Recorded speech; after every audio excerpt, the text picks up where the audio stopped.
हाय ज़हरा हाय हैदर हाय ज़हरा।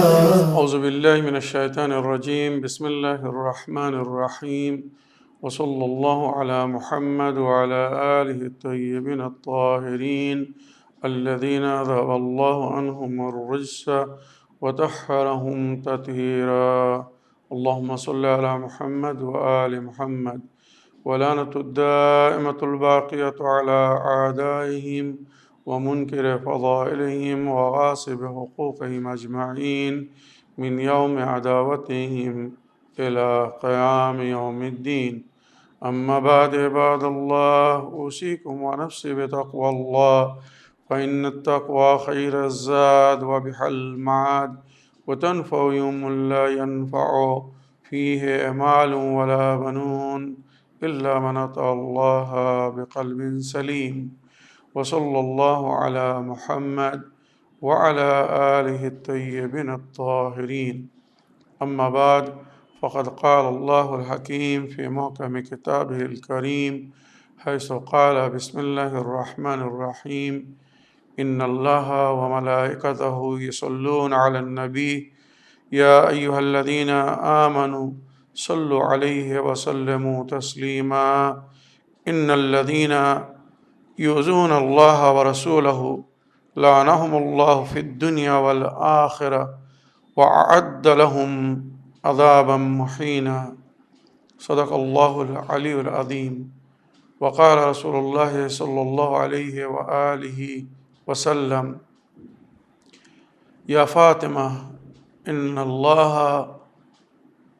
यग़ज़िबु लिग़ज़बिक व यरज़ा लिरज़ाक।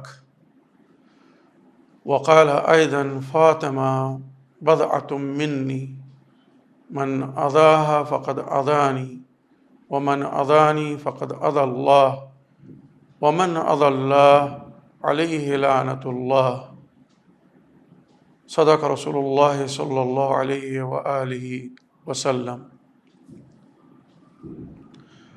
আমার প্রিয় দর্শক ও শ্রোতাবৃন্দ, আসসালামু আলাইকুম ওয়া রাহমাতুল্লাহি ওয়া বারাকাতুহু। আজ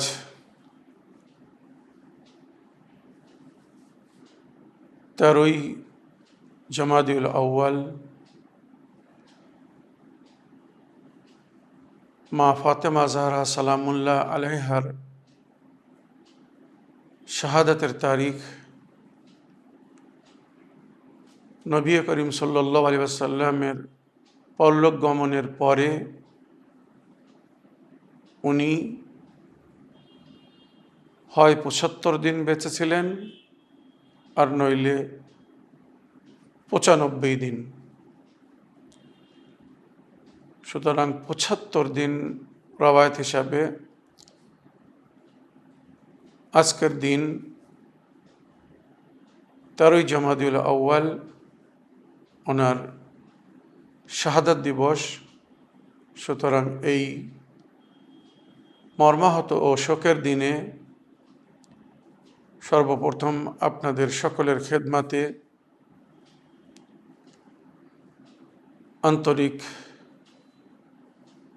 সহানুভূতি ও সমবেদনা জানাই ও যুগের ইমামের খেদমাতে তাজিয়াত পেশ করি। বিবি ফাতেমা জাহরা সালামুল্লাহ আলাইহার সম্পর্কে নবী করিম সাল্লাল্লাহু আলাইহি ওয়াসাল্লামের হাদিস, ফাতেমা বাদআতুম মিন্নি, ফাতেমা আমার একটি অংশ, মান আযাহা ফাকাদ আযানি। সুতরাং যে ফাতেমাকে কষ্ট দিয়েছে, দুঃখ দিয়েছে, সে আমাকে কষ্ট দিয়েছে, আমাকে দুঃখ দিয়েছে। ওমান আযানি ফাকাদ আযাল্লাহ, আর যে আমাকে দুঃখ বা কষ্ট দিয়েছে সে আল্লাহকে দুঃখ দিয়েছে, কষ্ট দিয়েছে। ওয়ামান আযাল্লাহ আলাইহি লানাতুল্লাহ, আর যে ব্যক্তি আল্লাহকে দুঃখ দেবে, আল্লাহকে কষ্ট দেবে, তার উপরে আল্লাহর লানত হবে। সুতরাং কোরআনও এই কথা বলছে, ইন্নাল্লাযীনা ইউযুনা আল্লাহ ওয়া রাসূলহু, যারা আল্লাহ ও রসুলকে কষ্ট দেয় বা দুঃখ দেয় বা কষ্ট দেবে বা দুঃখ দেবে, লানাহুমুল্লাহু ফিদ দুনিয়া ওয়াল আখিরা, এদের ওপরে আল্লাহর লানাত হবে দুনিয়ায় এবং আখিরাতে। দুনিয়াও তারা লাঞ্ছিত হবে, লজ্জিত হবে, এবং আখিরাতেও তারা লাঞ্ছিত বা লজ্জিত হবে। ও আ'দ্দা লাহুম আযাবান মুহিনা, আর তাদের জন্য বড় কঠোর আযাব বা কঠোর শাস্তির ব্যবস্থা করে রেখেছে আল্লাহ রাব্বুল আলামিন। এবারে আসুন আমি হিজরি তারিখ হিসেবে মা ফাতেমা জাহরা সালামুল্লাহ আলাইহার জীবনের কিছু অংশ আপনাদের সামনে তুলে ধরতে চাই। বিবি ফাতেমা জাহরা সালামুল্লাহ আলাইহা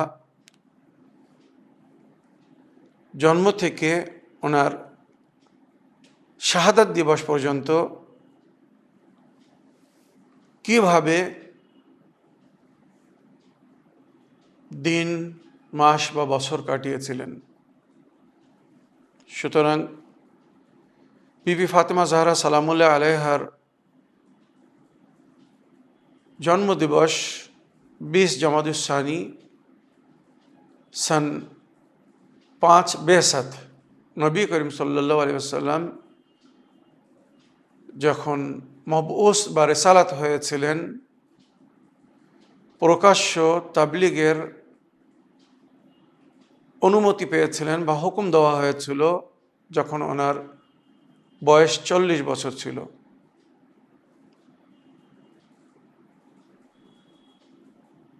মবউস বা রিসালাত হওয়ার 5 বছর পরে, অর্থাৎ যখন নবী করিম সাল্লাল্লাহু আলাইহি সাল্লামের বয়স 45 বছর, তখন বিবি ফাতেমা জাহরা জন্ম নেন। আমার আহলে সুন্নাত ভাইদের রওয়ায়াত হিসাবে বেসাতের 5 বছর আগে উনি জন্মগ্রহণ করেছিলেন, অর্থাৎ যখন নবীর বয়স 35 বছর ছিল। উনি যদি বেসাতের 5 বছর আগে জন্ম নিয়ে থাকেন, তো শাহাদাতের সময় ওনার বয়স হবে 28 বছর, যেটা আমার আহলে সুন্নাত ভাইদের ওখানে বিখ্যাত। আর আহলে বায়তের রওয়ায়াত হিসাবে ওনার বয়স 18 বছর বলা হয়েছে, অর্থাৎ উনি নবী করিম সাল্লাল্লাহু আলাইহি সাল্লামের বিআসাতের 5 বছর পরে জন্ম নিয়েছিলেন। আর বাল্যকাল থেকে নিজের মাতা পিতার সঙ্গেই থাকতেন। যখন বিবি ফাতেমার বয়স মাত্র 5 বছর, অর্থাৎ 10 বেসাত, 10ই রমজান ওনার মা জননী বিবি খাদিজাতুল কুবরা পরলোক গমন করেন। ওনার ওফাতের পরে বিবি ফাতেমা জাহরা ওই বাল্য বয়সে নিজের পিতার সমস্ত দায়িত্ব বহন করেছিলেন, অর্থাৎ এক মা যেমন নিজের সন্তানের খেয়াল রাখে, ওইরূপ মা ফাতেমা নিজের পিতা নবী করিম সাল্লাল্লাহু আলাইহি সাল্লামের খেয়াল রাখতেন। তাই নবী করিম সাল্লাল্লাহু আলাইহি সাল্লাম ওনার সম্পর্কে বলেছিলেন, ফাতেমা উম্ম আবিহা, ফাতেমা নিজের বাবার মাতা বা মা। মা যেমন নিজের বাচ্চার খেয়াল রাখে বা যত্ন করে,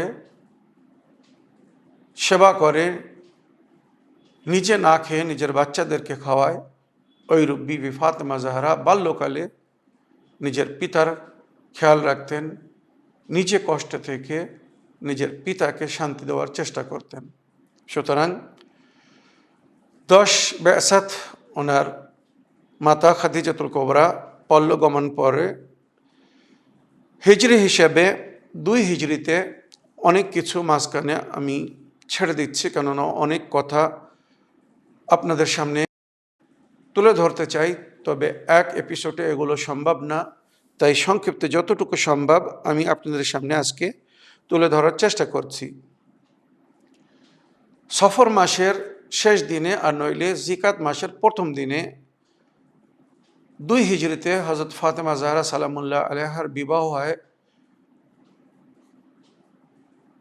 আলী মুর্তজা হযরত আলী ইবনে আবি তালিব আলাইহিস সালামের সঙ্গে। আর 1 মাস পরে 1 জিলহিজ্জা 2 হিজরিতে ওনার বিদায় হয়, কন্যা বিদায় দেন নবী করিম সাল্লাল্লাহু আলাইহি সাল্লাম। সুতরাং নিজের পিতার বাড়ি থেকে উনি হযরত আলী আলাইহিস সালামের বাসায় আসেন। 15ই রমজান 3 হিজরিতে ইমামে হাসান আলাইহিস সালাম জন্মগ্রহণ করেন। মা ফাতেমা ও হযরত আলী আলাইহিস সালামের প্রথম সন্তান ইমামে হাসান আলাইহিস সালাম 15ই রমজান 3 হিজরিতে ওনার বেলাদাত হয় বা উনি জন্মগ্রহণ করেন। এর আগে নবী করিম সাল্লাল্লাহু আলাইহি সাল্লামের ঘরে পুত্র সন্তান জন্ম নিয়ে মারা গিয়েছিল বলে আল্লাহর হুকুমে যখন ইমামে হাসান জন্ম নিয়েছিলেন তো ওনার আকিকা করার হুকুম দেওয়া হয়েছিল যে হাসানের জানের বদলে আপনি একটি জান কোরবান করুন, ইনশাআল্লাহ হাসান দীর্ঘজীবী হবে। সুতরাং সর্বপ্রথম ইসলামে যে বাচ্চার আকিকা হয়েছিল তিনি ছিলেন ইমামে হাসান আলাইহিস সালাম। ইমাম হাসান আলাইহিস সালামের পরে 3 শাবান 4 হিজরিতে ইমামে হুসাইন আলাইহিস সালাম জন্মগ্রহণ করেন। তার আগে 7 শাওয়াল 3 হিজরিতে উহুদের যুদ্ধ হয়, যেখানে নবী করিম সাল্লাল্লাহু আলাইহি সাল্লাম আহত হয়েছিলেন, ওনার দন্দানে মোবারক শহীদ হয়েছিল। এই খবর যখন বিবি ফাতেমা জাহরা পেয়েছিলেন, উনি ছুটে উহুদের ময়দানে গিয়েছিলেন নিজের বাবার সেবার জন্যে। তারপরে 5ম জামাদুল আউয়াল 5 হিজরিতে হযরত যায়নাব হযরত আলী ও মা ফাতেমা জাহরা সালামুল্লাহ আলাইহার বড় কন্যা বিবি যায়নাব সালামুল্লাহ আলাইহা জন্মগ্রহণ করেন। আর 6 হিজরিতে বিবি যায়নাবের ছোট বোন হযরত আলী ও মা ফাতেমা জাহরা সালামুল্লাহ আলাইহার ছোট মেয়ে জনাবে উম্মে কুলসুম জন্মগ্রহণ করেন। 7 হিজরিতে পয়গম্বর আকরাম সাল্লাল্লাহু আলাইহি ওয়াসাল্লাম বাগে ফেদাকের বাগান নিজের মেয়ে ফাতেমা জাহরাকে হেবা করেছিলেন, উপহার দিয়েছিলেন। মনে রাখবেন যে হিস্ট্রিগুলো আমি বলছি এর সম্পর্কে পরিপূর্ণ সূত্র বা প্রমাণ রেখে কথা বলছি। আর মা ফাতেমা জাহরা সালামুল্লাহ আলাইহার সম্পর্কে বা বাগে ফেদাকের ঘটনা নিয়ে বিস্তারিত আলোচনা এর আগেও করেছি, এবং বিবি ফাতেমা জাহরা সালামুল্লাহ আলাইহার সম্পর্কে নবী করিম সাল্লাল্লাহু আলাইহি সাল্লাম যে হাদিসগুলো বলেছেন, মুসলমানদের সমস্ত হাদিসের বইতে হাদিসগুলো আছে। আমার সামনে প্রায় 1000-এরও বেশি সূত্র আছে, যে সমস্ত সূত্রে নবী করিম সাল্লাল্লাহু আলাইহি সাল্লাম নিজের কন্যা ফাতেমা জাহরা সালামুল্লাহ আলাইহার পরিচয় করিয়েছেন বিভিন্নভাবে হাদিসের মাধ্যমে। সুতরাং 7 হিজরিতে বাগে ফেদাক নবী করিম সাল্লাল্লাহু আলাইহি সাল্লাম নিজের কন্যা ফাতেমা জাহরাকে হেবা করেছিলেন। 24 জিলহিজ্জা 9 হিজরিতে নজরানের খ্রিস্টানেরা যখন মোবাহেলায় আসলো, নবীর বিরুদ্ধে আসলো, নবী তাদেরকে সমস্তভাবে বোঝানোর চেষ্টা করছিলেন যে হজরতে ঈসা নবীর পরে আল্লাহ রব্বুল আলামিন তার বান্দাদের হেদায়েতের জন্যে আমাকে পাঠিয়েছে। ঈসা নবী অন্য নবীদের মতো আল্লাহর বান্দা ছিলেন। আল্লাহর কাছে উনি প্রার্থনা করেছিলেন শত্রুর থেকে মুক্তির জন্য। সুতরাং আল্লাহ রব্বুল আলামিন ওনাকে আসমানে তুলে নিয়েছে। এখন বর্তমান নবী হচ্ছে আমি, আর আমার শরীয়তকেই ফলো করার বা মেনে চলার হুকুম দেওয়া হয়েছে। তারা মানছিল না, যখন অস্বীকার করছিল আল্লাহর তরফ থেকে এই হুকুম আসলো, ফামান হাজ্জাকা ফীহি মিন বাদি মা জাআকা মিনাল ইলম ফাকুল তাআলাউ নাদউ আবনাআনা ওয়া আবনাআকুম ওয়া নিসাআনা ওয়া নিসাআকুম ওয়া আনফুসানা ওয়া আনফুসাকুম সুম্মা নাবতাহিল ওয়া নাজআল লানাতাল্লাহি আলাল কাযিবিন। নবী, আল্লাহ আপনার কাছে সমস্ত ইলম আসার পরেও যদি তারা সেটাকে না মানে, হুজ্জত করে, আর সব কিছু বলার পরেও, বোঝানোর পরেও যদি তারা না মানে, তো তাদেরকে বলে দিন তোমরা তোমাদের সন্তানাদিদেরকে নিয়ে আসো, আমি আমার সন্তানাদিদেরকে নিয়ে আসছি। তোমরা তোমাদের নারীদেরকে নিয়ে আসো, আমি আমার নারীদেরকে নিয়ে আসছি। তোমরা নিজের নফসকে বা তোমরা যাদেরকে বা যাকে নিজের মতো মনে করো তাকে বা তাদেরকে সঙ্গে নিয়ে আসো। আমি যাকে আমার মতো মনে করব তাকে সঙ্গে নিয়ে আসব। তারপরে আমরা মোবাহেলা করব। আল্লাহর লানাত হবে তার উপরে যারা মিথ্যাবাদী হবে। সুতরাং নির্ধারিত সময় যখন নবী করিম সাল্লাল্লাহু আলাইহি সাল্লাম নিজের সঙ্গে ছেলেদের জায়গায় হাসান ও হুসাইন, নারীদের জায়গায় জনাবে ফাতেমা জাহরা, আর নফসের জায়গায় হজরত আলী আলাইহিস সালামকে নিয়ে মোবাহেলার ময়দানে পৌঁছলেন, খ্রিস্টানরা এনাদেরকে দেখে সারেন্ডার করল। তারা এই পঞ্জতনের সম্পর্কে তাদের গ্রন্থে তওরাতে পড়েছিল যে এই পবিত্র ব্যক্তিদের বিরুদ্ধে যদি কেউ আসে, এই পবিত্র জাতের সঙ্গে যদি কেউ শত্রুতা করে, তো সে আল্লাহর গজবের শিকার হবে। তার রক্ষার কোনো উপায় হবে না। সুতরাং তারা জিজিয়া বা ট্যাক্স দেওয়ার কথা বলে মোবাহেলা থেকে বিরত থাকার জন্য আবেদন করল। নবী, আল্লাহ, আমরা মোবাহেলা করতে চাই না, তার পরিবর্তে আমরা ট্যাক্স দিতে চাই।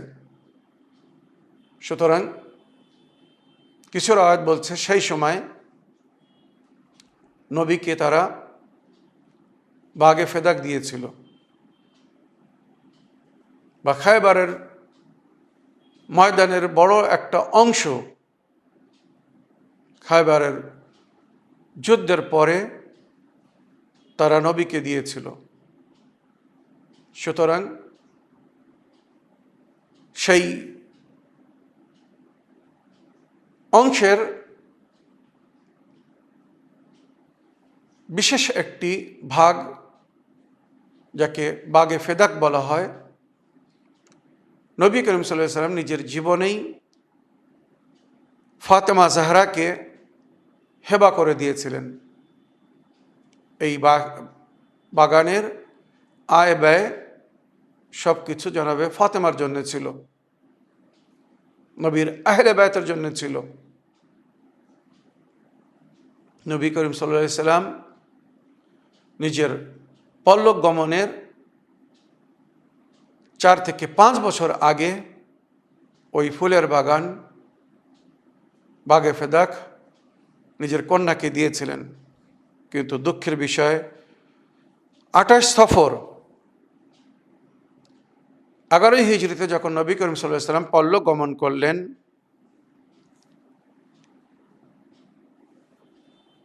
ওই 11 হিজরিতে নবী করিম সাল্লাল্লাহু আলাইহি ওয়াসাল্লামের পরলোক গমনের পরে মুসলমানদের তৈরি করা প্রথম খলিফা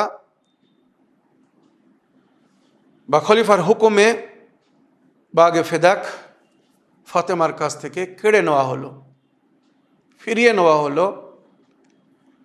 আর সেখানে একটা মিথ্যা বা জালি হাদিস তৈরি করা হলো, যে হাদিস বলছে নবী করিম সাল্লাল্লাহু আলাইহি ওয়াসাল্লাম নাকি বলেছেন, নাহনু মাআশারাল আম্বিয়া লা নারিসু ওয়ালা নুআররিস বাল কুল্লামা তারাকনাহু সাদাকা।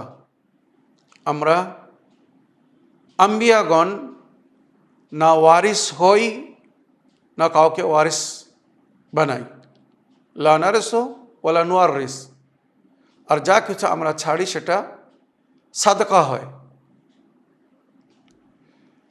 এই হাদিস পরিপূর্ণভাবে কোরআনের বিরোধিতা করছে। কোরআনে জিকির হয়েছে ওয়ারিসা সুলাইমানু দাউদা, জনাবে সুলাইমান নবী দাউদ নবীর ওয়ারিস হয়েছিলেন বা ওরাসাত পেয়েছিলেন। ওইরূপ ইয়াহিয়া ইবনে জাকারিয়া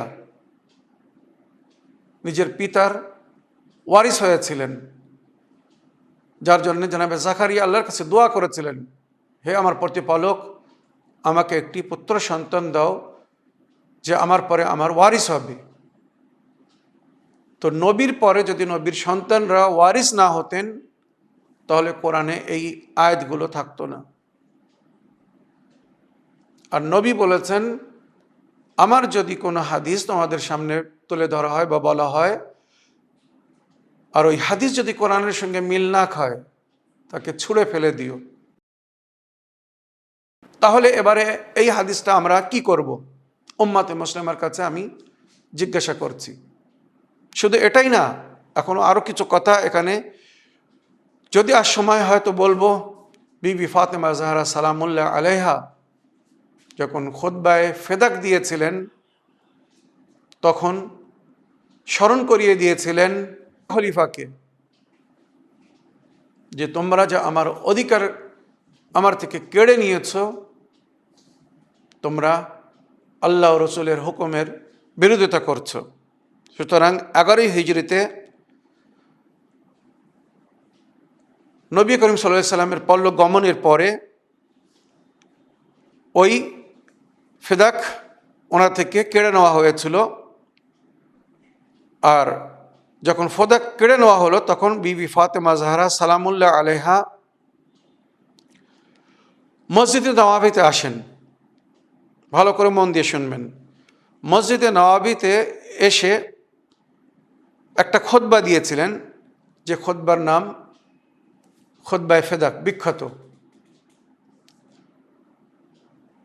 আর সেই খুতবার কিছু একটা অংশ আমি খুব দ্রুত বা তাড়াতাড়ি আপনাদের সামনে পড়ে শোনাতে চাই। তারপরে বিচার আপনাদের হাতে তুলে দিলাম। আজ 1400 বছর পরে সত্য বা হকের দিকে আমন্ত্রণ জানাচ্ছি। যদি কোরআন ও হাদিসের ওপরে, নবীর ওপরে বিশ্বাস থেকে থাকে, তো ন্যায় বিচার করবেন আর একবার সত্য বা হককে সমর্থন করবেন। সুতরাং বিবি ফাতেমা জাহরা ওই খুতবার প্রথম অংশে এইভাবে বলছেন, যে আল্লাহুল ঈমানা তাতিনাল লাকুম মিনাশ শিরকে, আল্লাহ রাব্বুল আলামিন তোমাদেরকে ঈমান আনতে বলেছে শিরক থেকে পাক হওয়ার জন্যে। ওয়াসসালাতু তানদিহান লাকুম মিনাল কিবরে ও কিবারে, আর অহংকার থেকে বাঁচার জন্য তোমাদেরকে নামাজ পড়ার হুকুম দেওয়া হয়েছে। ওয়াজ যাকাত তাজকিয়াতান লিন নাফসে, আর জাকাতকে ফরজ করা হয়েছে তোমাদের নফসকে পাক করার জন্যে, ওয়া নমাআন ফির রিজকে, আর তোমাদের রিজকে বৃদ্ধি করার জন্যে, ওয়া সিয়ামু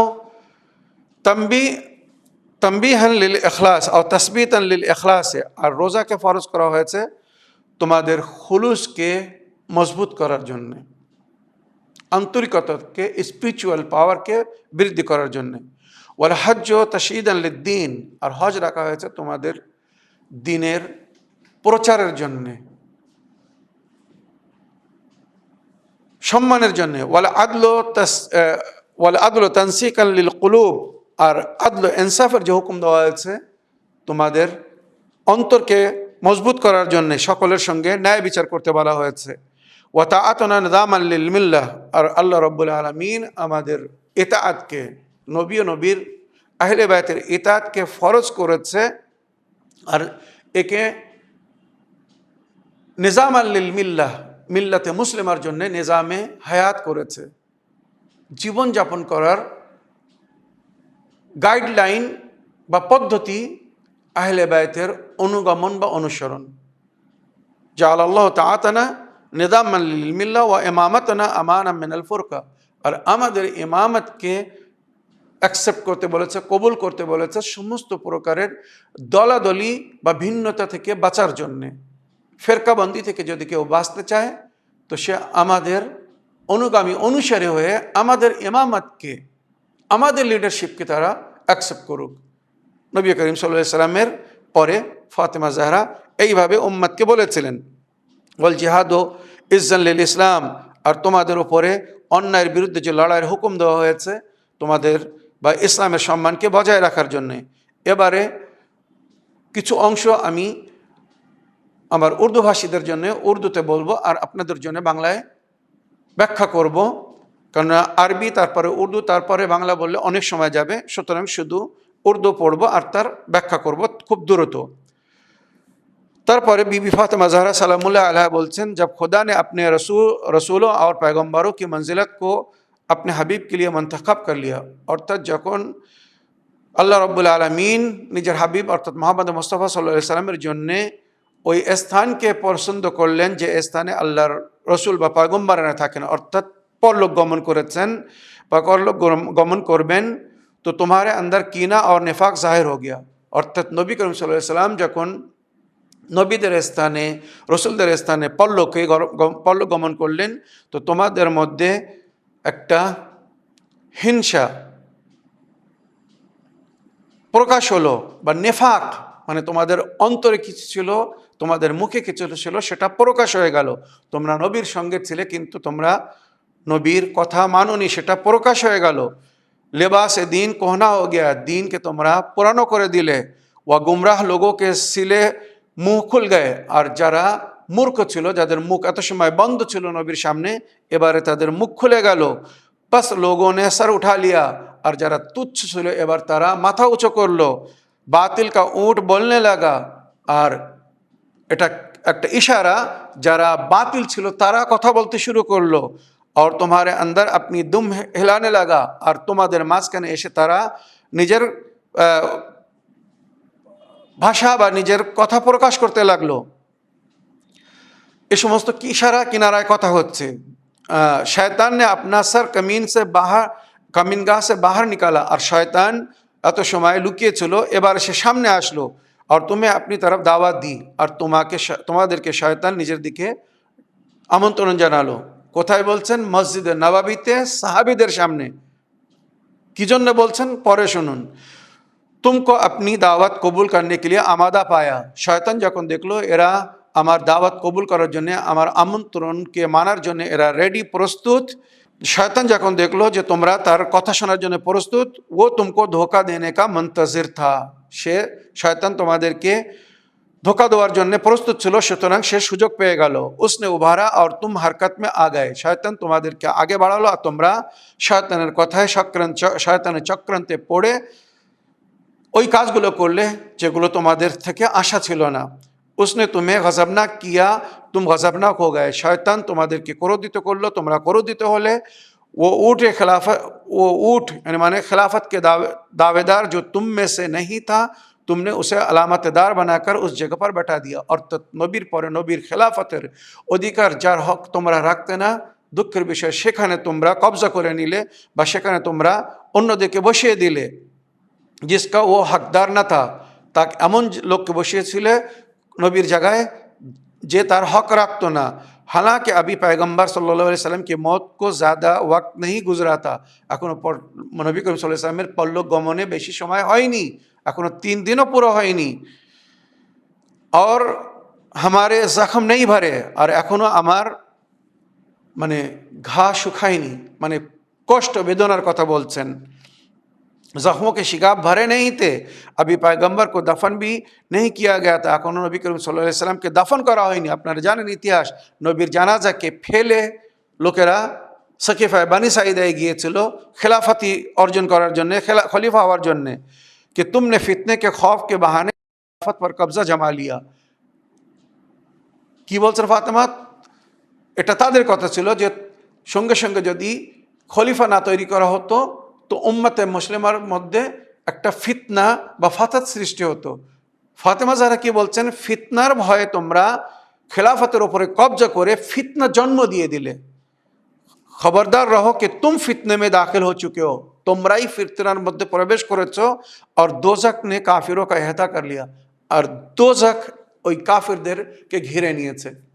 ফাতেমা সিদ্দিকায়ে তাহেরা, যার সততার সাক্ষী কোরআন দিচ্ছে, জীবনে কখনো মিথ্যা কথা বলেননি।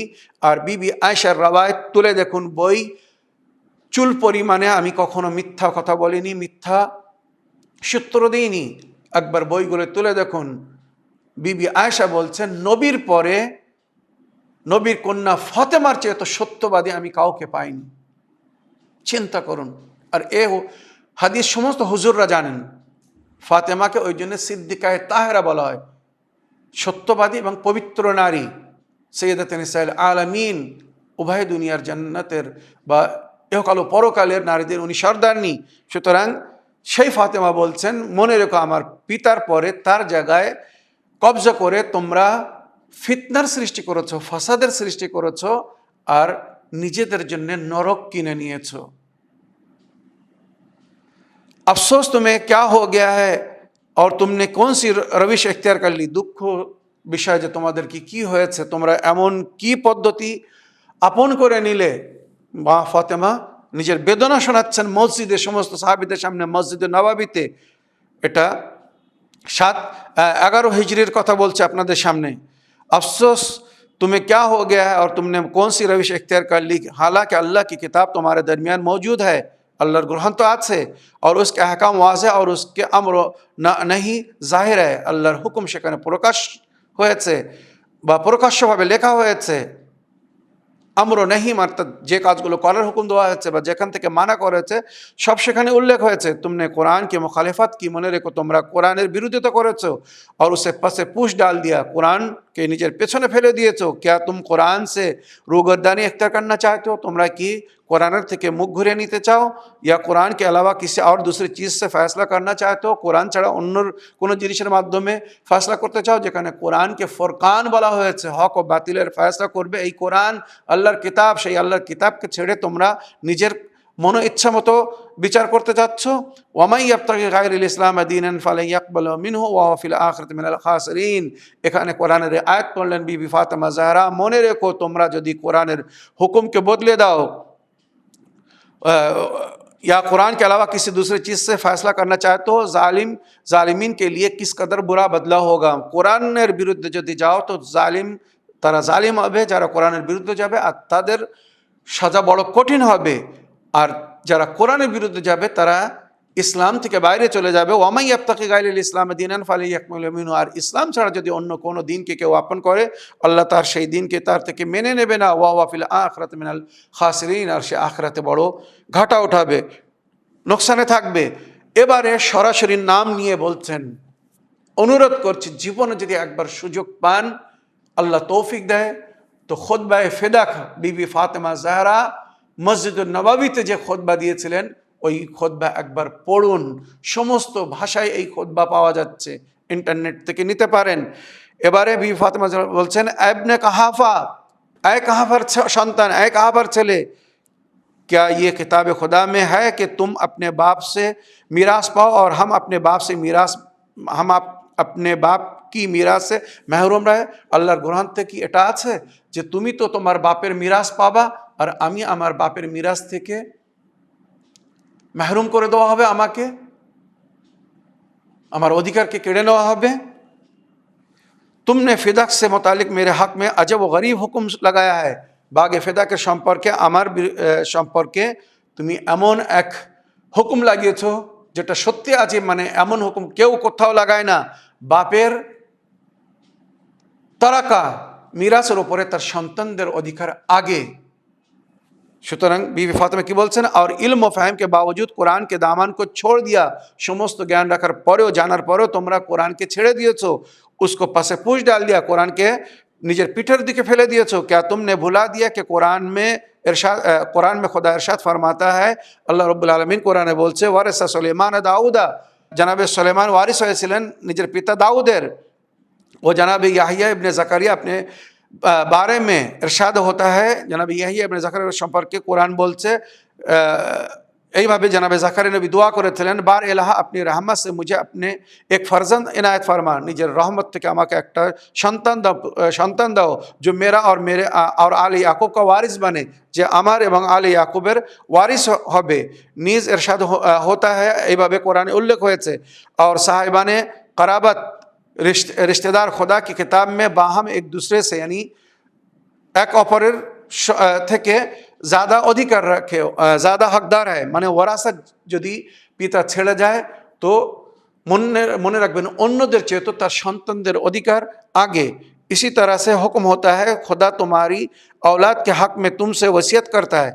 अल्लाह की बोलছে তোমাদের সন্তানের সম্পর্কে আল্লাহ তোমাদেরকে ওসিয়ত করছে कि लड़के का हिस्सा 2 लड़कों के बराबर है, लड़के का हिस्सा 2 लड़कियों के बराबर है, अर्थात ছেলের অংশ মেয়ের ডবল। এটা কোরআনে ওয়ারাসাত দিতে বলা হয়েছে। নিজ खुदावंद आलम इरशाद फरमाता है, तुमको हुक्म दिया जाता है कि जब तुम में से किसी के सामने मौत आ खड़ी हो। কোরআনের আয়াত बीबी फातिमा ज़हरा বলছেন, যদি তোমাদের সামনে কারোর মৃত্যু আসে, মৃত্যুর সময় নিকটে এসে যায়, बशर्ते कि वो कुछ माल छोड़ जाए, और से यदि কিছু माल ছেড়ে যায় तो माँ बाप और कराबादारों के लिए अच्छी वसीयत करे। निजर माता पिता एवं निजर अपनদের জন্য वसीयत करते बोलছে, जो खुदा से डरते हैं और उन पर डरते हैं, যারা আল্লাহর ভয় করে उन पर ये एक हक है, এটা তাদের একটা অধিকার বা হক। क्या तुम गुमान करते हो कि मेरा अपने बाप से कोई रिश्ता नहीं है और मुझे उनसे मीरास नहीं मिलेगी? क्या खुदावंद आलम ने इर्स से मुतालिक आयत को तुम ही लोगों के लिए मखसूस कर दिया? যে সমস্ত আয়াত এসেছে কোরআনে ওরাসাতের সম্পর্কে, ইরস বা মিরাজ দেওয়ার সম্পর্কে, ওই আয়াতগুলো কি শুধু তোমাদের জন্য, আমার জন্য না?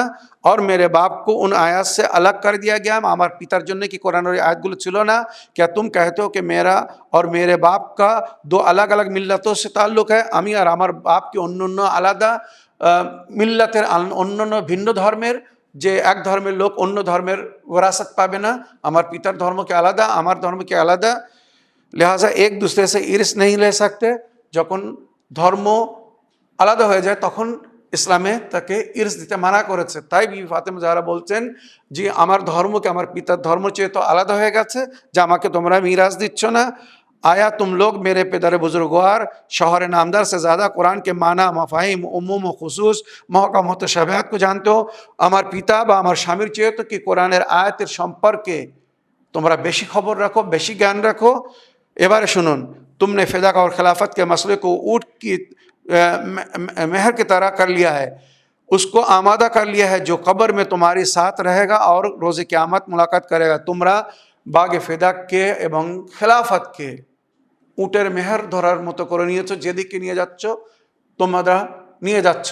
মনে রেখো, তোমরা ভাবছো এটা তোমাদের সঙ্গে কবরে যাবে, হাসরে যাবে, কিছু তোমাদের সঙ্গে যাবে না। যার অধিকার সে পাবে একদিন।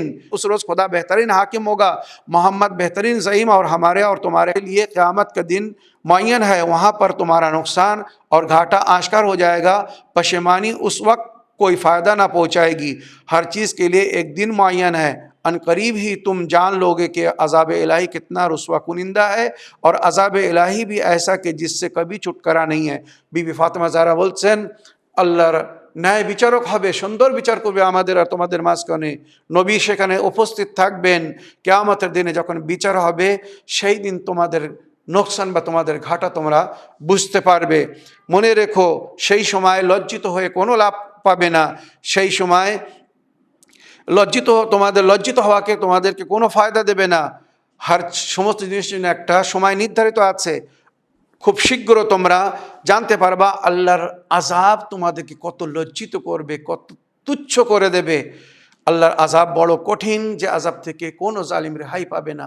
এই বলার পরে মা ফাতেমা যারা কাঁদছিলেন আর আনসারদেরকে বলছিলেন, যারা নবীর সাথী হয়েছিল মদিনায়, যে তোমাদের সামনে আল্লাহ রব্বুল আলামিনের রসুল আমার সম্পর্কে কত হাদিস বলেছেন। মনে রাখবেন মা ফাতেমা জাহরা ওই খলিফাদের থেকে বড় নারাজ ছিলেন। সুতরাং ফাতেমার শেষ সময়ে যখন তারা আসছে আলীর কাছে, আলী আমরা খুব দুঃখিত যে ভুল হয়ে গেছে, ফাতেমার সঙ্গে সাক্ষাৎ করতে চাই। 3 বার এসেছিল, ফাতেমা জাহরা অনুমতি দেননি। শেষে তারা আসছে, জোরপূর্বক আসছে। ইতিহাস লিখছে তালিব হাশিমি আহলে সুন্নাত ভাইদের বিখ্যাত মাওলানা সাহেব তালিব হাশিমির বই সিরাতে ফাতেমা জাহরা তুলে দেখুন। ফাতেমা জাহরা নবীর একটা অংশ ছিলেন, আর নবী সম্পর্কে কোরআন বলছে ইন্নাকা লা আলা খুলুকিন আযীম। সুচরিত্র শেষ সীমান্তে ছিলেন নবী করিম সাল্লাল্লাহু আলাইহি সাল্লাম। ওইরূপ ফাতেমা নিজের জীবনে কখনো কোনো ভুল করেনি, কারোর সঙ্গে দুর্ব্যবহার করেননি। আজ তাকে সালাম করা হচ্ছে, তিনি সালামের উত্তর দিচ্ছেন না। তার মানে কি? যেখানে মুসলমানের সালামের উত্তর দেওয়া ফরজ করা হয়েছে, ওয়াজিব, যদি মুসলমানের সালামের উত্তর না দেওয়া হয় তো সে গুনাহগার হবে, পাপী হবে। ফাতেমা নবীর কন্যা হয়ে তাদের সালামের উত্তর দিচ্ছেন না।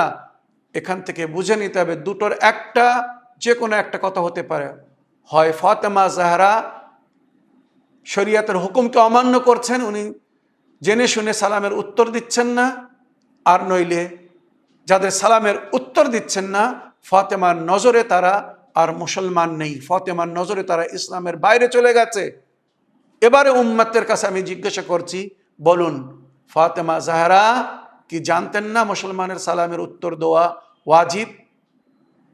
জেনেও যখন উত্তর দিচ্ছেন না, তার মানে এবারে বুঝে নিতে হবে এরা নিজের কর্মের মাধ্যমে কোথায় পৌঁছে গিয়েছিল।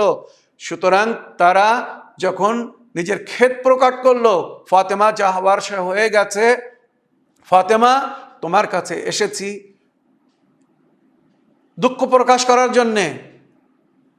ফাতেমা জাহরা তখন বলেছিলেন, আয় অমুক, আয় অমুক, তোমরা কি নবীর এই হাদিস আমার সম্পর্কে শুনোনি? ইন্নাল্লাহা ইয়ারদা লিরদাকে ইয়া ফাতেমা ওয়া ইয়াবগুদু লিগাদাবিকি ইয়া ফাতেমা। আয় ফাতেমা, তোমার খুশিতে আল্লাহ খুশি হয়, তুমি যার থেকে রাজি হও আল্লাহ তার থেকে রাজি হয়, আর তুমি যার থেকে নারাজ আল্লাহ তার থেকে নারাজ হয়। উশহাদুল্লাহ ওয়া রাসূলুহু, আমি আল্লাহ ও রাসূলকে সাক্ষী করে বলছি, আন্নাকুমা, তোমরা দুজন, আযাইতুমুনা, আমাকে কষ্ট দিয়েছ, আকযাবুনি, আমাকে নারাজ করেছ, আযাইতুমুনি, তোমরা আমাকে কষ্ট দিয়েছ। তারপরে ফাতেমা জাহরা কি বলছেন? আল্লাহ ও রাসূলের সামনে আমাদের বিচার হবে, আর আমি যতদিন বেঁচে থাকব প্রতি নামাজের পরে তোমাদের জন্য বদদুয়া করব। যে ফাতেমা নিজের জীবনে কখনো কারোর জন্য বদদুয়া করেননি। যারা তার পিতা নবীর ওপর হামলা করেছিল তাদের ওপরে বদদুয়া করেননি। আজ নবীর উম্মতিরা কত আঘাত দিয়েছে, কত কষ্ট দিয়েছিল, যে ফাতেমা বলছে আমি তোমাদের জন্য বদদুয়া করব। একবার চিন্তা করুন। এখান থেকে আমি সামান্য মোসাহেব পড়তে চাই, ফাতেমা কত কষ্ট পেয়েছিলেন। ফাতেমার পাজরার হাড় ভেঙে দিয়েছিল এরা, যারা আজ ক্ষমা চাইতে এসেছে। জ্বলন্ত দরজা ফাতেমার উপরে ফেলে দিয়েছিল।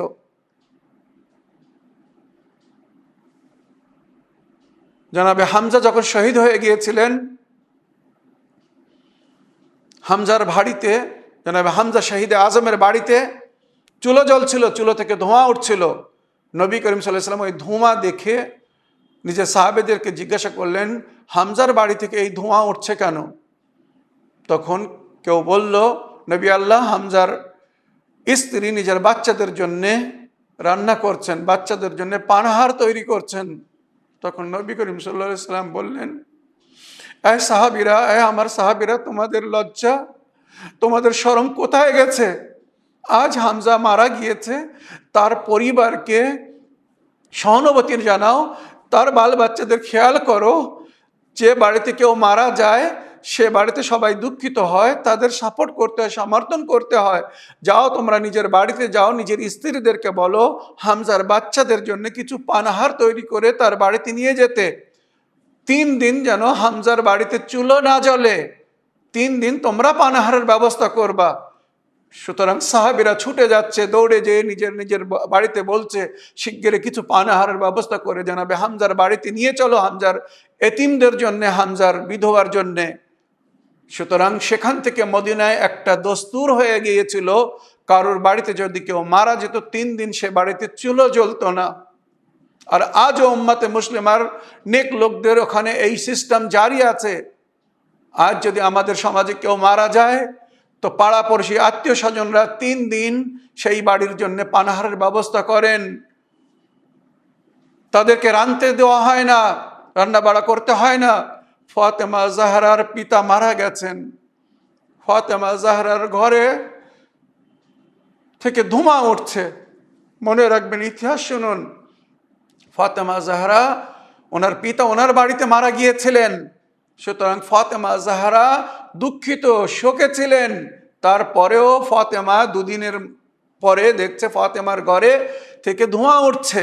তো সাহাবেরা বলছে, যে নবী আমাদেরকে শিক্ষা দিয়েছিলেন যার বাড়িতে কেউ মারা যাবে সেই বাড়িতে যেন রান্না না হয়, ফাতেমার বাড়িতে রান্না হচ্ছে কেন? ফাতেমার বাড়ি থেকে ধোঁয়া উঠছে কেন?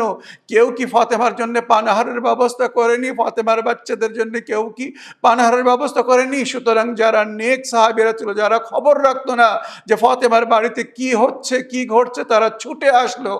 তারা এইভাবে আসছিল যে ফাতেমার ঘরে হয়তো চুলো জ্বলছে, ফাতেমা নিজের বাচ্চাদের জন্য কিছু রান্না বাড়া করছে। যখন তারা ছুটে আসলো, তারা কি দেখছে? ফাতেমার ঘরের চুলো জ্বলছে না, ফাতেমার ঘরের দরজা জ্বলছে। ফাতেমার ঘরের দরজায় আগুন লেগে দিয়েছে উম্মতে মুসলিমার দস্যুরা, দুষ্কর্মীরা।